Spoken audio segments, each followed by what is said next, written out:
I took a poll the other day to try and find out what is the most common reason that managers say no when asked, can we make our app accessible?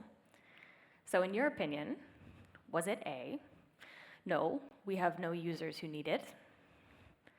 Was it B, no, we have no budget for screen readers? Was it C, no, we have no time? Or was it D, no, I just hate people who are blind?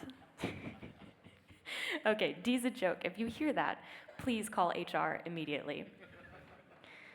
The most common response I found was C, there is no time. Accessibility has this reputation of being the biggest, most time-consuming project that your team has ever worked on. And I'm here today to tell you this is far from the truth, that making your app accessible is so much easier and so much quicker than you may think, and your team does indeed have time for it. So the plan for today, we're going to take an example app where accessibility was not the focus. This is a conference app from another iOS conference from iOS Dev UK. And in 30 minutes, we are going to fix as many accessibility issues as we can, taking this from 0 to an application that has a basic but solid level of accessibility. So get ready, we got a lot to cover. We're going to start off easy with colors. I like to build up momentum this way. So when we talk about colors when it comes to accessibility, we want to make sure that the foreground and background colors meet a minimum contrast ratio. And this ratio is expressed in a magic number of 4.5 to 1. We can't see this with the naked eye, so we need to use some sort of a tool. My preference these days has been a tool called Accessibility Inspector, which is built directly into Xcode. So you're already in Xcode, you can already use this tool.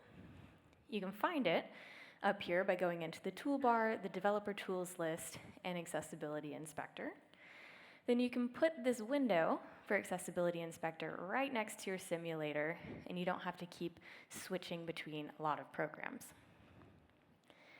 In this tool, you have some options for running audits on each screen. These audits are going to give you warnings. Since we're only talking about colors, we're going to start off just by checking the colors case here. So it's only going to give us warnings if we have something below this contrast ratio. Then we're going to press this button, Run Audit, on every single screen of our app and see what happens. If we have any issues, they come up looking like this, where we have a list of warnings, and for each warning, it's going to point to exactly the element that has a problem. It says this one didn't meet the contrast ratio. So in our example here, we have a white text with a red background. So we go into our code, we find the red. In this case, I make the red a little bit darker, run the audit again on this same screen, and we have no more warning. This turns into a very quick and cyclical cycle that I find comforting because I do like test-driven development with the red-green refactor. You start off with an audit that fails, you change either the foreground or the background color, run the audit again and it passes, maybe refactor the colors if you want to, and then move on to the next screen and keep on checking. Now there may be some designers out there that are starting to worry, oh my God, we're going to end up with a black and white application to meet this contrast ratio. Well, don't worry. Naturally, we create designs that are pretty darn close to this contrast ratio because we want to distinguish the text. We want to be able to see what is going on the screen. So for our example app, I only found a few issues. Running the audit everywhere, I needed to darken this red to have enough contrast with the white text, barely a difference noticeable. Had to darken a purple text over here, so it worked better with the white. And finally had to ever so slightly darken this purple button. So designers, be comforted, you are already most of the way there. There will not be drastic changes when you look at your app. But we can't check off colors just yet until we talk about dark mode. So we do this entire process again with our simulator flipped into dark mode. Only found 2 issues this time. this text that I made lighter to provide contrast with the dark background, and this purple text also that I made lighter to stand out and reach the contrast ratio. So very quickly, you can go and modify some colors, check all your screens, and be done with the first topic. Moving on to something a little more complicated, let's talk about dynamic type. So this is where you want to support all of the font sizes that are in the system. So everything from the smallest font size to the biggest font size, we want our app to react to that. For accessibility, we want to avoid truncating any text. So as the font gets extremely big, we don't want to cut off half of it because we don't have enough space. And we also want to adapt some of our views that are more horizontal into a vertical configuration. And this will make more sense with an example here in a second. First thing you can do is jump into Accessibility Inspector. And this time, instead of selecting colors, you're going to select clipped text and dynamic type and run audits on all of your screens. This is going to give you your first indication of which components are probably going to truncate your text as soon as you get to the bigger sizes, so you can narrow in on the problem areas. But the best thing you can do is go into another tab of Accessibility Inspector or on a device and use this slider. Blow the font size all the way up as big as it can go and see what breaks. There we go, okay. Now we're at the maximum. So it's not too bad. You've seen it's not the prettiest right now, but this will tell you right away if there's problem areas in your app. The first thing that we want to ask ourselves on each and every screen is, did the text actually change? Because there's stuff you can do in your code that will prevent your app from reacting to the system font size. We don't want to do that. We want to react naturally. We want to make sure the users can read everything and that the users can do everything at the biggest font size and at the smallest font size. And finally, we want to ask ourselves, is it pretty? We don't want to ask ourselves if it's pretty. Designers, plug your ears. At this point, we are trying to make our app merely functional at the largest font size. We're going to circle back to pretty at a later date, but already making your app functional is a huge step that we're going to focus on now. Here, we have an example of that horizontal to vertical configuration that we can change. We have a nice H stack here with two texts. Looked great at the normal font size, but when it gets to be this big, it doesn't look so readable. So what I love to do, you can find some good examples online of an A stack or an adaptable stack. This is a custom stack you can add in that is going to listen to the environment variable of dynamic type size. And based on that size, when it gets to be the biggest font sizes, the accessibility sizes, you can choose to return a V stack or an H stack. And this fixes a lot of stuff, because once we do that, it looks 10 times more readable here, but for most of the font sizes, it will still be an H stack like we imagined. Another thing that looks problematic when we get to a big font size is this card view that is talking about all of the information for a conference session. And we've lost information, we've got truncation, it's not too pretty. So we want to do a few things to make it expand and show everything no matter the text size. We want to word wrap. We want to remove all of the line limits that we have. We want to remove height limits at the text field level, but also at the cell level here that we have, the card view itself was limited. And once we do that, maybe not pretty, but you can read everything and you can do everything on this screen. So you can consider your app functional at the largest dynamic type size after you fixed that.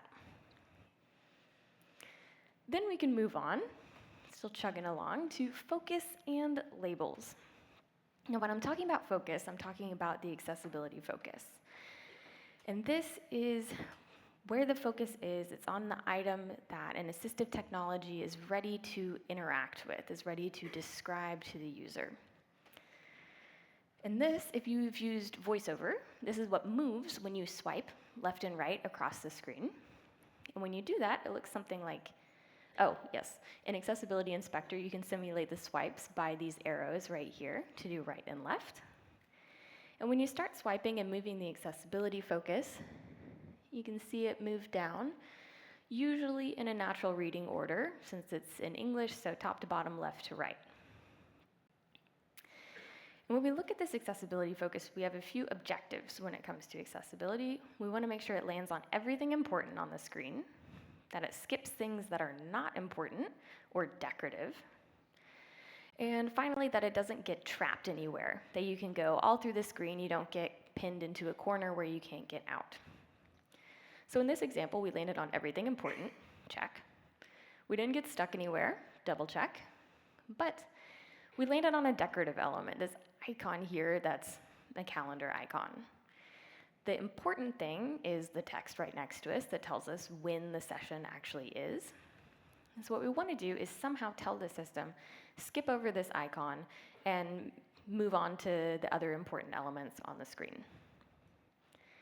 In the code, this part right here with the icon and text is an H stack with an image and a text. On the image, we add one line as a modifier, accessibility hidden, set to true, and this tells the system, skip on over it when assistive technology is on. Once we do that, you can see it skips over the icon but hits everything else important on the screen like we saw before. So once you go through the pages of your app and make sure the focus is landing on the important stuff and everything is working smoothly, we can start talking about labels. And by labels, I'm talking about accessibility labels. This is how the element is described to a user of assistive technology. We want to label everything that the focus lands on, so users know what it is.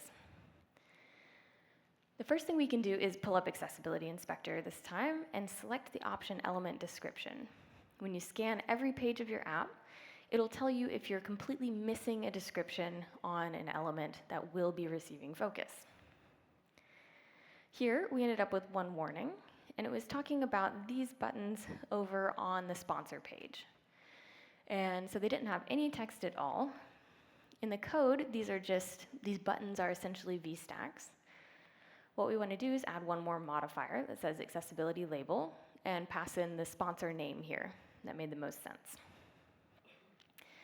And this is a great check to see if you're missing any elements.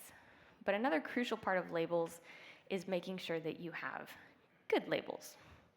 And that's something the machine accessibility inspector will never really be able to tell us. So we need to ourselves go check all the labels and see if they meet some common best practices, including we want labels to be short, want them to be simple, we want them not to include button or label in the name. They should be capitalized, have no period, have no special characters, be translated, match the visible text, and be updated dynamically as the state of your app changes. A lot of best practices. If you remember 2, labels should be short and simple. So we're going to put this into practice, wake you guys up a little bit, probably getting hungry for lunch, and see what your instincts tell you about what is a good label and what is a bad label.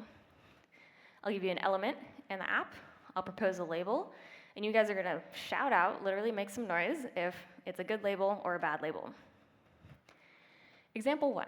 In our card view, we have a button that includes the text save. Should the label be favorite? I can't hear you. Louder. I know you can do louder. You're Italian. Correct. We should try and match the visible text if there is a visible text available. Should the label be save? Yes. Short, simple, matches the visible text. This one's a good one. Example 2, you'll see Anna at some point today. After lunch, she'll be up here. So her cell for the speaker description, should her label be Italian hand emoji, Anna Beltrami, Italian flag emoji? No, we don't want special characters. Should her label be instead Anna Beltrami? There we go. See, your instincts are good already. Final example. So we have a page describing the speaker, Oliver, and a button that goes to his LinkedIn. Should the label be LinkedIn page for Oliver Bins? Little hesitant on that one. We can do shorter. We can do simpler. Should it be LinkedIn button?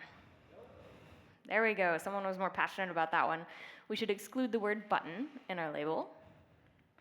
Should it be LinkedIn? Yes. Okay. Since some hesitation. It'll take a while to get some of these best practices, but yes, that is the shortest, simplest description that we can do for an accessibility label. Sorry, was there? Open or LinkedIn? Sorry? Oh, just the shortest and simplest possible. The user knows it's a button. He asked why not it should be open LinkedIn. Because, yeah, we can make it shorter. They already know it's a button at this point. Good question, good question. So you can see how this exercise makes things complicated, and we really need that human touch to see if the labels are good. So you're going to go through all of your app with Accessibility Inspector. You'll see here on this page, it'll display the label to you. So you can reality check each and every one of your labels, see if they match the best practices, and go in and change that modifier accessibility label if it doesn't meet the good criteria. So now that our focus is good, it's landing on important stuff, our labels are good, short and simple, let's talk about grouping and custom actions. Imagine you had a screen that had 100 teeny tiny little elements, and the accessibility focus is going to land on each and every single one of them. This would take a hella long time to get through if you were swiping, and you would end up losing a little bit of context because there's so many individual pieces on the screen. So what we want to do here is we want to group some of these elements by meaning, where it makes sense. This will reduce the number of swipes or movements the user has to do to get through the screen, and will also make the screen easier to understand. We have a great example of something that we can group in this application that you may have in yours as well. This card view here, so it's all talking about one session. We have 1, 2, 3, 4, 5, 6, 7, 8 individual things the accessibility focus is going to land on before we group. But since it's all talking about one session, let's group it together so the focus lands on just one thing. It'll speed up the user experience. And we can do this by going into the code. So this is essentially a giant VStack. We can use the modifier accessibility element children, passing the parameter ignore. And what this is going to do, it's going to group the entire VStack together. It's going to ignore all of the accessibility traits on the inside of it, so we can put our own on the exterior part. In which case, we're going to put our own. I'm just going to pass the session title to the accessibility label. And we're going to see what that looks like. So when the focus falls on this one element here, the system is going to announce the title. It's time to build for Watch OS. Double tap to activate. So if the user wants to activate this cell, activate it, it opens a detail page that shows more information about the session. But we have a slight problem here. We told assistive technology to ignore all of the elements on the inside, so it's ignoring the save button. We've lost this functionality of being able to save this to our favorites on the fly. To fix this, we can add a custom action to this cell. And this custom action is something that's only seen when you're using assistive technology, so it won't show up in the visible UI. It makes things faster for users using assistive technology, and it's really great for this use case when you want to group by meaning and have lost some action that was on the inside of it. It takes one more modifier, nothing more. And this modifier is called accessibility action. We'll pass it a name called save. And then we add our line that refers to our view model logic, saying we want to add this to the user's saved sessions. And just like that, you're done. Now when the user goes back, yes, I forgot to say, here in Accessibility Inspector, you know you've done it right when you're on the page with the label. And just below, you have all of the actions listed, and you can confirm that you see this new custom one with your name added to it. So yes, now when the focus lands on this, we have the announcement of the title.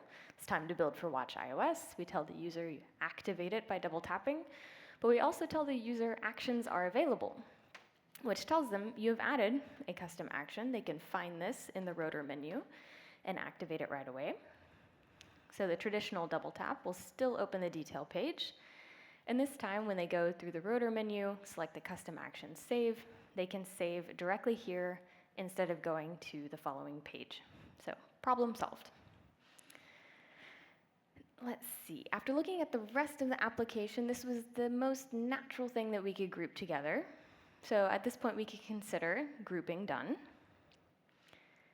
And then we can move on to orientation.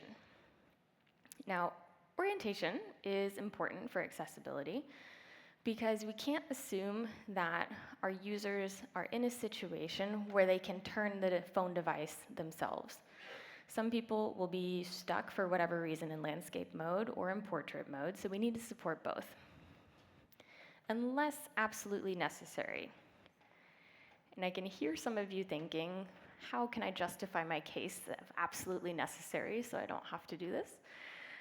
The classic example is a piano application, which would make absolutely no sense in portrait mode.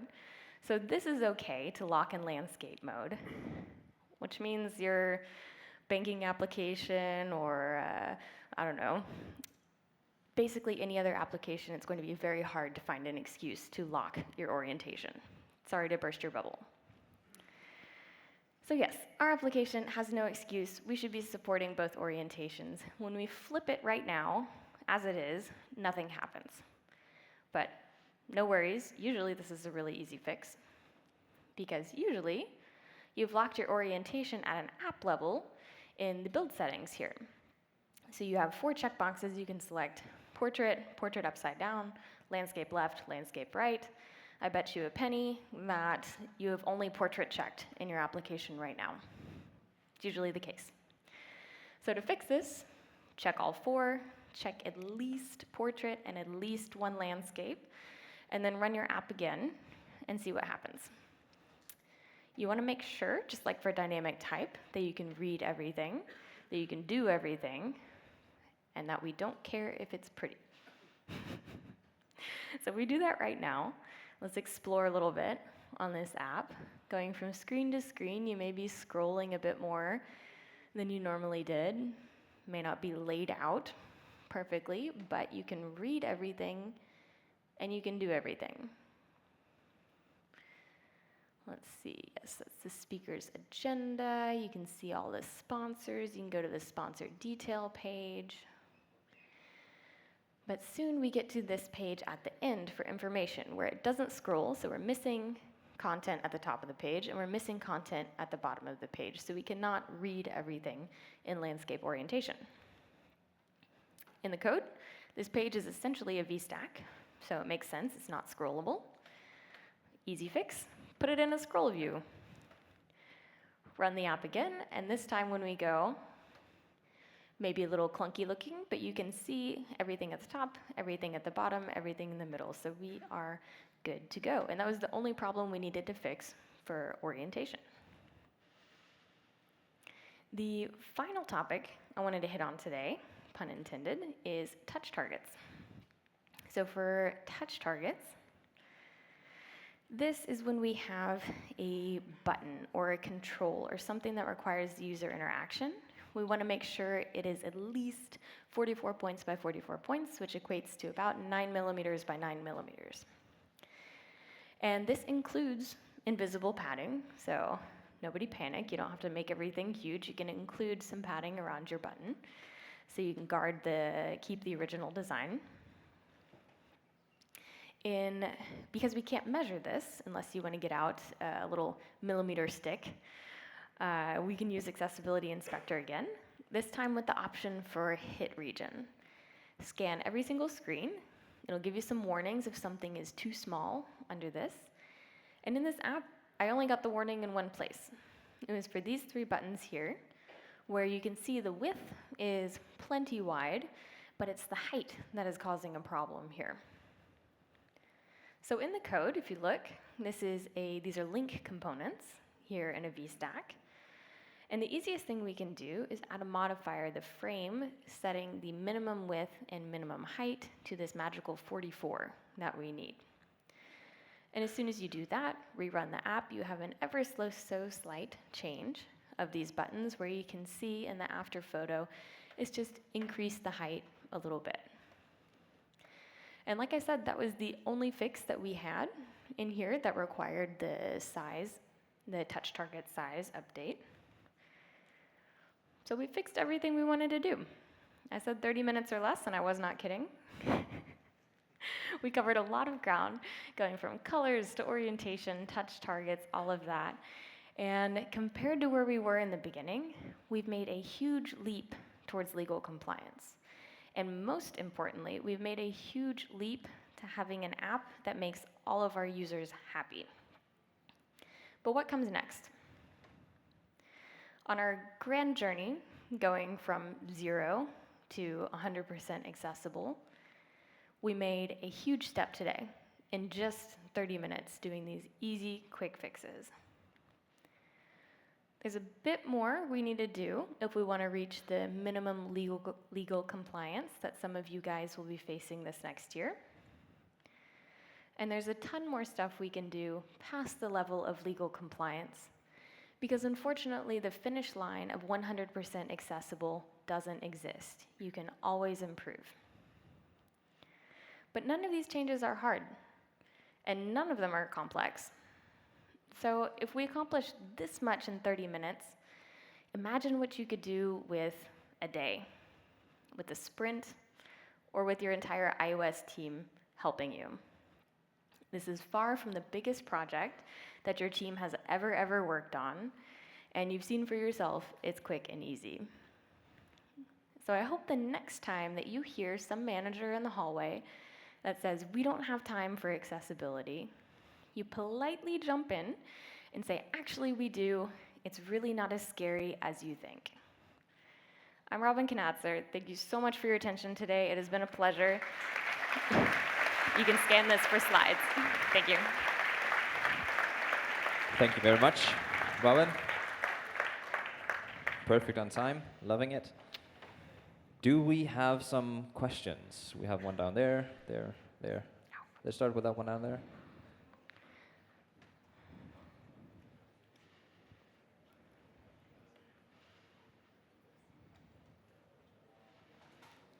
All right. Thanks. Thanks for the talk. Very interesting, very well explained. And I was wondering if we could add multiple custom actions to a group. Oh, yes. So we just can invoke the modifier multiple times to add multiple custom actions. Yeah, I'd have to relook over the syntax again to see, but I know you can add multiple. I can't remember if there's a custom actions plural that you use as a modifier instead of the singular like we saw in the example. But yes, you can add as many as you want. And how can I point the right custom actions to the right button? Sorry, repeat that. How do we map them? How can I map a custom actions to a button? For that, you just make sure to add the custom action on the button that you want. So if you have two different buttons, you can have two different custom actions. That modifier will be linked directly to your button. If that makes sense. But if I group all the buttons inside a single group, how does it work? For that, so imagine all of your buttons were in a VStack. Yeah. You'd be adding the custom action to the VStack. So you may have 3, 4 custom actions, one representing each button, but all of them are on that one UI element of the VStack. And so how the user can choose between them? For that, yes. Yeah. I did not get into how they choose the custom action. There is this fun, super secret menu that it's called the rotor menu, that when you have switch control or voice control activated, you have tons of options. And it's super cool. I should include a link on that page for it. But they can go in there and select custom actions, and it will list out every single one that they can choose. Okay, great. Thank you. You're welcome. Good. We have another question over there. We have many hands, but we'll probably not be able to go to all of them. But yeah. Hi, I was wondering if you could tell me a bit about how you might try and sort of introduce some institutional change at a big company. And what I'm thinking of is we have the axiom that a designer presents down screens that are drawn out, and the thing the developer builds should look exactly like that. Now, as engineers, we're empowered to add accessibility features that don't modify how it looks if the user doesn't have any accessibility options turned on. The designers don't actually care about how it looks if the user does. But for example, your last example about making those links taller, if we wanted to actually get permission to do that by default, we'd have to go right back round through a whole bureaucracy process of getting the designers to agree to it. How much effort should we as engineers be putting into fighting this battle? That's a really good question, because that's not easy at all to fight the bureaucracy, as you say. That's a very difficult word. But yeah, it's as much effort as you personally can put into it. It takes a team. It is going to take commitment from the manager level, from the designer level, from every single level of your company, not just the engineers. It really has to come from all over. And I don't know, do your best, try and convince them as best you can and express the importance of fixing this. But lately, the most efficient way I've seen for convincing management and everything about this has been legal implications that are popping up in the EU. And they exist around the world as well. But with the risk of fines, if you don't make those changes, sometimes that's the motivator you need to convince. But good luck. Thank you. You're welcome. Yeah, we will do one more question over here in the front, and then we'll do some of the ones over here, and maybe one in the middle, if you're lucky. Okay, so if I may do some remarks. Yes, please. First of all, I would like to say that it's very important also because I see many developers overuse the accessibility role, then accessibility label, and accessibility hint modifiers. Because if you make your own custom control, like you make something that's essentially a button, but it's not a button, in a traditional sense, and developers very often set the accessibility role, but they don't set it to a predefined role. They create their own, accessibility role, and then they create their own accessibility label, which is very bad for localization because our systems have those things like double tap to activate, swipe up or down to select the custom actions, and so on. They are all localized. So if you're doing accessibility, don't overuse the accessibility role modifier. That's a very good point. Yeah, I didn't include that in here, but relying on the system for accessibility is great on Apple platforms. They do so much for you already. You get into trouble when you get more custom, like he was saying. Yeah, so that was what I wanted to say. Thank you. Great, thank you. Thank you. Let's do one over here. Beige shirt. Yep. First off, thank you for the talk. I have a question. So the color has to be 4.5 to 1. What if it's like disabled button or something like that? How does the accessibility inspector react to something that is stemmed out because it's not touchable? I guess you will get a warning also. Very good question, and I can't remember the exact rule. What you want to look up is in the Web Content Accessibility Guidelines, or WCAG. That's like the Bible for accessibility rules and legislation for web and for mobile. They have a bunch of detail going into the rule on color about when it applies and when it doesn't apply. And if I remember correctly, there is an exception for a disabled component. When the button is not clickable itself, you don't have to meet that ratio. But double check me in the rules to see what exactly that is. But yeah, there are plenty of exceptions when you start digging into WCAG, WCAG. Love that question. Let's do this guy. And that will be the last one. Thank you for your talk. Something we struggle with for a lot of time are horizontal collection views and scroll views, horizontal scroll views. Usually the problem is that it can trap the navigation, the flow of, on the page. Is there some way to simplify this interaction or avoid the trap of keeping scrolling in the collection view for the user? Yeah, very good question. Because, yeah, I see what you're talking about when you have a horizontal view with like 30 or 50 items. You scroll through each one and then hop down to the next component. My suggestion would be to use header traits. So when you have a header for this carousel on there, you can mark it as an accessibility trait that is called a header. And then the next flow of your UI components on the screen, there may be multiple headers. And what happens with this rotor menu that I mentioned before, users can choose to navigate through a page, jumping from header to header to header, instead of from element to element to element. And so if they feel like they're getting stuck in a carousel, you can switch to that and kind of keep the flow going, if that makes sense. You're welcome. Thank you very much. Robin. Thank you. Thanks.